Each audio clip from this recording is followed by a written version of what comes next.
ভারতের দক্ষিণ থেকে উঠছে এক রাজনৈতিক ঝড়। সিনেমার পর্দার পাশাপাশি এবার রাজনীতির মঞ্চ কাঁপাচ্ছেন তামিলনাড়ুর অভিনেতা থালাপতি বিজয়। 15 লাখ মানুষের সমাবেশে দাঁড়িয়ে এবার ক্ষমতাসীন বিজেপিকে ফ্যাসিবাদী আখ্যা দিয়ে ঘোষণা করলেন রাজনৈতিক যুদ্ধ।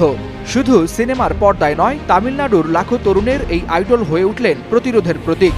বিশ্লেষকরা বলছেন, নরেন্দ্র মোদী শাসিত বিজেপি সরকারের বিরুদ্ধে থালাপতির এই ঘোষণা দেশটির দক্ষিণ ছাপিয়ে জাতীয় রাজনীতিতে তৈরি করবে এক নতুন সমীকরণ। 2026 সালের তামিলনাড়ু বিধানসভা নির্বাচনকে সামনে রেখে রাজনীতির অঙ্গনে আটঘাট বেঁধে নেমেছেন অভিনেতা থালাপতি বিজয়। গেল বৃহস্পতিবার মাদুরাইয়ের বিস্তীর্ণ মাঠে নিজ দলের দ্বিতীয় রাজ্য সম্মেলনে 15 লাখ মানুষের সমাবেশে দিয়েছেন এক ঝড়ো বার্তা। জানান, ফ্যাসিবাদী বিজেপির বিরুদ্ধে তাদের লড়াই শুরু।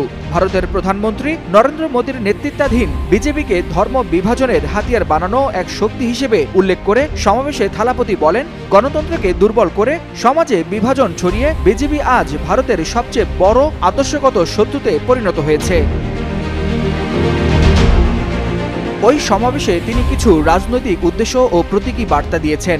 বিজয় জানান, তাদের একমাত্র আদর্শগত শত্রু হলো বিজেপি, আর রাজনৈতিক শত্রু হলো দ্রাবিড় মুনেত্র কাজাগাম বা ডিএমকে। তার নিজের রাজনৈতিক দল টিভিকের উদ্দেশ্যে বলেন, এটা এমন কোনো রাজনৈতিক দল নয় যারা কাউকে ভয় পায় কিংবা কোনো আন্ডারগ্রাউন্ড মাফিয়া ব্যবসা পরিচালনা করে। পুরো তামিলনাড়ুর শক্তি তাদের সঙ্গে আছে উল্লেখ করে তিনি ফ্যাসিবাদী বিজেপি ও বিষাক্ত ডিএমকের বিরুদ্ধে রাজনৈতিক যুদ্ধ ঘোষণা করেন ওই সমাবেশে।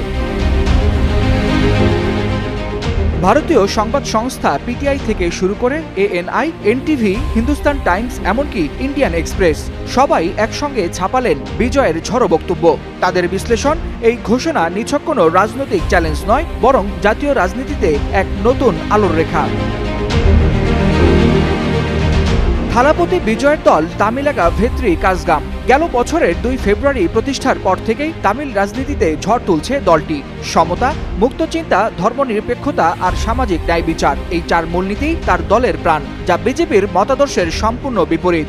স্থানীয় তরুণদের হৃদয়জয়ী এই নায়কের ডাক যেন দাবানলের মতো ছড়িয়ে পড়ছে পুরো ভারতে। সমাবেশে প্রতিটি বাক্যের পর ভেসে আসছিল করতালি আর উল্লাস। মাদুরাইয়ের মঞ্চ থেকে ঘোষিত হলো, তারা নীরব দর্শক নয়, বিজেপির ফ্যাসিবাদ থামাতেই হবে। বিশ্লেষকরা বলছেন, থালাপতির এই দৃঢ় ঘোষণা দক্ষিণ ভারতের সীমানা পেরিয়ে জাতীয় রাজনীতিতেও ব্যাপক আলোড়ন তুলবে।